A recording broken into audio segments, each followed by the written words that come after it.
नौजवान था और यतीम भी था। शौक बन गया दीन पढ़ने का। मोहल्लेदार इलाके वाले कहने लगे कहाँ से कमाएगा, ना बाप है, ना माँ है, ना घर है, कहाँ से। हजरत रूमी कहते हैं नौजवान ने जंगल में झोंपड़ी लगा ली। वहां वो सुबह मदरसे जाता, शाम को जंगल में रहता, वहां अल्लाह अल्लाह करता, सबक याद करता। एक दिन बादशाह की बेटी रास्ता भूल गई, जंगल में आई सहेलियों के साथ, बॉडीगार्ड भी साथ थे पर रास्ता भूल गई। खोती खोती शाम हो गई, ऐसी खोई कि जब रात गहरी हो गई तो आके उस नौजवान के पास रुकी और चिल्लाने लगी। शेर के दहाड़ने की आवाज आती है, भेड़िए के बोलने की आवाज आती है। नौजवान अकेला, सहेलियां बिछड़ गई, गार्ड बिछड़ गए। कहने लगी मैं परेशान हूँ, मुझे जगह मिल जाएगी। नौजवान कहता मैंने शहजादी देखी और मुझे भी पता था कि घर एक ही है और आग को अंदर से दरवाजा भी बंद करना पड़ता है, जंगल जानवर भी आ जाते हैं। कहते मेरी छोटी सी कुटिया में, झोंपड़ी में वो आई, रो के कहने लगी सहारा कोई नहीं, अगर मैं पीछे निकलूंगी तो भेड़िए खा जाएगा। कहते मैंने उसे जगह दे दी। अकेली औरत, चिराग जल रहा है, सबक याद कर रहा हूं। मेरे नबी पाक ने फरमाया जहां मर्द औरत अकेले हो तीसरा शैतान होता है। और शहजादी, वो बच्चा कहता है सबक याद करता रहा सारी रात। वो बच्ची को कहा सो जा, पर वो कहती है नींद मुझे भी कहाँ आई। ऐसे मौकों पर नींद, सारी रात सबक याद करता। थोड़ी थोड़ी देर के बाद चिराग जलता तो उस पर उंगली रखता, हाथ जलता तो पीछे खींच ले, फिर दूसरी उंगली रखता, थोड़ी देर के बाद जलता तो खींच ले, हाथ सारा जल गया। सुबह किरणें चमकी तो कहने लगा चल निकल जा, दौड़ जा, बस बड़ा सब्र का इम्तिहान हो गया, चली जा। शहजादी बाहर निकली, सिपाही ढूंढ रहे थे। बादशाह खुद जंगल में निकला हुआ था, मेरी बेटी मिल गई। बादशाह तन्हाई में जाके कहने लगा बेटा मैं दुनिया को बताऊंगा कि मेरी बेटी खोई नहीं थी, सिपाही साथ ही थे। ये बड़ा मुश्किल होता है, बेटी तो भूल के भी रात कहीं रह पड़े तो लोग जीने नहीं देते, तो बेटा मुश्किल हो जाएगा मेरे लिए। कहाँ थी? उसने कहा नेक नौजवान के पास। उसने कहा बेटा मैं तो तेरी बात मानूंगा पर दुनिया नहीं मानेगी। अगर उस नौजवान ने किसी को बता दिया कि तू उसके पास थी तो फिर लोग मेरा जीना मुहाल कर देंगे। बेटा मैं मर जाऊंगा, मेरी मजबूरी ये है कि वो कहीं राज ना उगल दे वो नौजवान, उसे कत्ल करना पड़ेगा। औरत ने मिन्नतें की, उस बेटी ने कहा मेरे मौसम को मारोगे, रोई। और वो कहने लगा मैं बादशाह, वो मेरा अपना वकार है, मैं उसको छोड़ नहीं सकता, गिरफ्तार कर लाए सिपाही। वक्त तय हो गया सजा का। अकेले कारकोठरी में रखा गया, जो उसके खास एतबार वाले थे उनकी ड्यूटी लगाई। बादशाह ने बुलाया, पहले बिलम आया।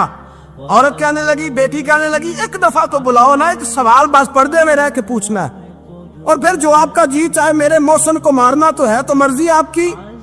सामने खड़ा किया, नौजवान पर्दे के पीछे, औरत खड़ी हो गई। बादशाह बीच बैठ गया। बीबी कहने लगी सारी रात बेदार मैं भी रही, सोया तू भी नहीं। वो जो तू चिराग के करीब हाथ लगा के जलाता था वो समझ नहीं आई। नौजवान रो पड़ा, कहने लगा क्या करूं, मैंने रसूलुल्लाह का दीन पढ़ा है, क्या करूं, मैंने हुजूर का दीन पढ़ा है।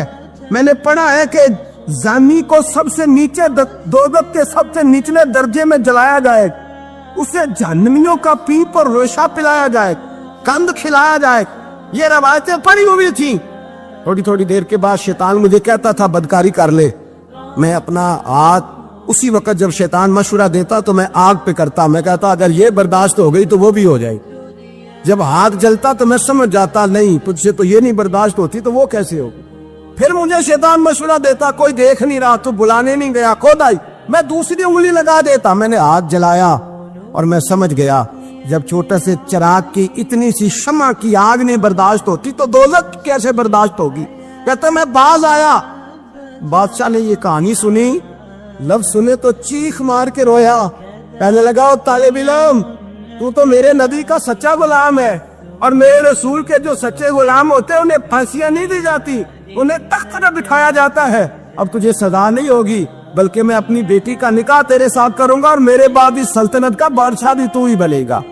अब वो नौजवान वहां नारे लगा रहा है, कहता लोगों तुम मुझे कहते थे दीन से क्या मिलता है, दीन से तो अल्लाह तख्त ताज भी अता फरमा देता है। अगर नौजवान शर्मो हया वाले बन के रहे अल्लाह सारी इज्जतें दे देगा। देखे ना अल्लाह के फजल से इज्जत मिलती है और जब कोई इज्जतदारों जैसा काम ही ना करे। एक बात और अर्ज करनी है पर वक्त थोड़ा रह गया। जवानों, मैं ना जब कभी परेशान होता हूं ना तो मैं ये वाली बात खोल के पढ़ता हूँ। ये बात ढारस बनाती है। ढारस توانائی دیتی ہے, پورا مضمون باندھا ہے. اعلیٰ حضرت کہتے ہیں بہروپیہ تھا, مداری, روپ بدل بدل کے دکھایا کرتا تھا, بادشاہوں سے انعام لیتا تھا. ایک دن اورنگزیب عالمگیر کے پاس آ گیا, کہنے لگا میں روپ بدلوں گا, اگر آپ پہچان نہ سکے تو میں انعام لوں گا. آپ نے فرمایا میں کوئی ایسے ویسا بادشاہ نہیں, کہا مجھے دھوکہ دینا مشکل ہے. کہا نہیں, میں روپ بدلوں گا. حضرت اورنگزیب عالمگیر بڑے نیک بادشاہ گزرے, بڑے پرہیزگار. وہ بے روپیہ کہنے لگا میں روپ بدلوں گا, آپ نہیں پہچان سکیں گے. فرمایا چل جتنا تیرے اندر زور ہے لگا لے. حضرت نے اعلان کیا کہ میں نے فوجی بھرتی کر دے, 2 ماہ کے بعد ٹیسٹ ہوگا. وہ 2 مہینے دوڑتا رہا, رنگ روپ بناتا رہا, آیا ٹیسٹ دینے, 2-3 سپاہیوں کا امتحان لیا. اس کی باری آئی تو 10 روپے دیے, کہنے لگے تیرے آنے جانے کا کرایہ میں نے تجھے پہچان لیا ہے.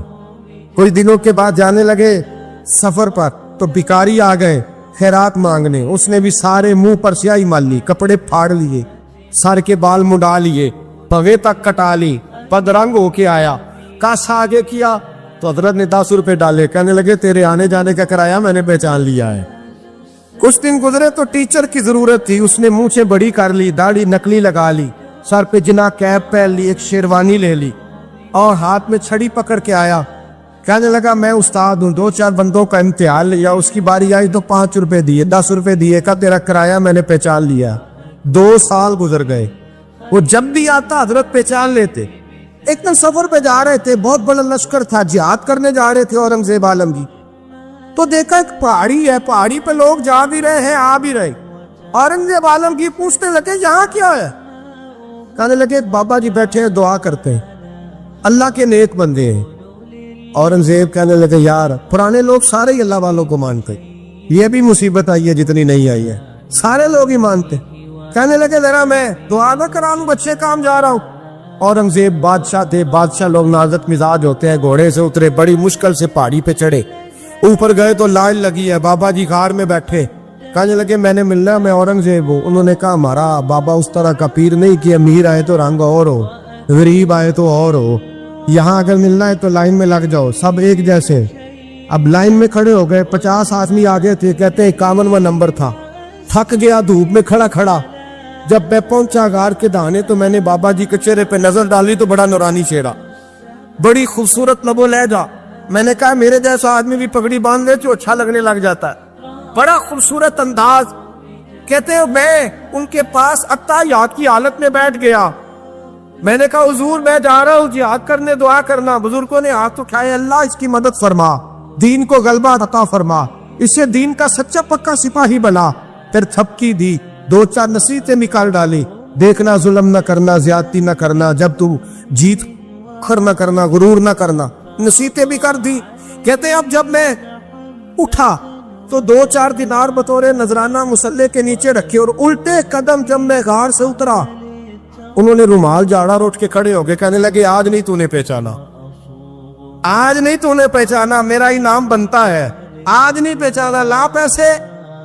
اورنگزیب کہنے لگا یار تو نے حد کر دی, کہاں چڑھا کہاں کھڑا رہا, دھوپ میں تھک گیا, کمال کر دی بھائی تو نے. پتا تو کیا لے گا, اب تو جلدی بتا, وہ کتنے لوگ پیچھے دھوپ میں کھڑے ہیں, لشکر سارا کھڑا ہے, کیا لے گا؟ اس نے کہا سب سے قیمتی ہیرے وہ ہے جو تیرے سر کے تاج میں لگے ہوئے, مجھے تیرا تاج چاہیے. اور بھائیو سننا اور یاد رکھنا, میرے اعلیٰ حضرت کہتے ہیں بادشاہ نے سر کے اوپر سے تاج اتارا, بہروپیے کے قدموں میں رکھا اور کہنے لگے یہ لے, اور یہ تو تیرا مانگنے پر میں نے دیا ہے نا, میں واپس آتا ہوں تو آنا میں اپنی مرضی سے بھی تجھے دوں گا. تو نے اورنگزیب جیسے بندے کو دھوکہ دیا, آنا میں اس وقت بھی دوں گا. وہ دیکھ بس بات ختم ہو گئی, حد ہو گئی. دیکھ کر کہتے ہیں جب میں پلٹا نا واپس, بہروپیے نے آواز دی بادشاہ ٹھہر جا. تو میں نے پلٹ کے دیکھا تو کہنے لگے یہ اپنا تاج لے جا, اٹھا اور لے جا. میں نے کہا 2 سال بیت گئے تجھے محنت کرتے, آج قابو آیا تو لے جاؤ. کہنے لگا لے جا, مسئلہ سمجھ میں آ گیا. میں نے کہا مجھے بھی تو سمجھانا. کہتے ہیں وہ پھوٹ پھوٹ کے رویا, اس کی آنکھیں برس پڑی, سیلاب کی طرح آنسو بہہ نکلے, تڑپا اور رو کے کہنے لگا بادشاہ میں نے جھوٹ موٹ رسول اللہ کی غلامی اختیار کی تھی, جھوٹ موٹ کی داڑھی, جھوٹ موٹ کی پگڑی, جھوٹ موٹ کا فقر, میں نے جھوٹ موٹ نبی پاک کا لباس پہنا ہے, تو تیرے جیسے بادشاہوں کے تاج میرے قدموں میں آ گئے ہیں. اگر میں سچ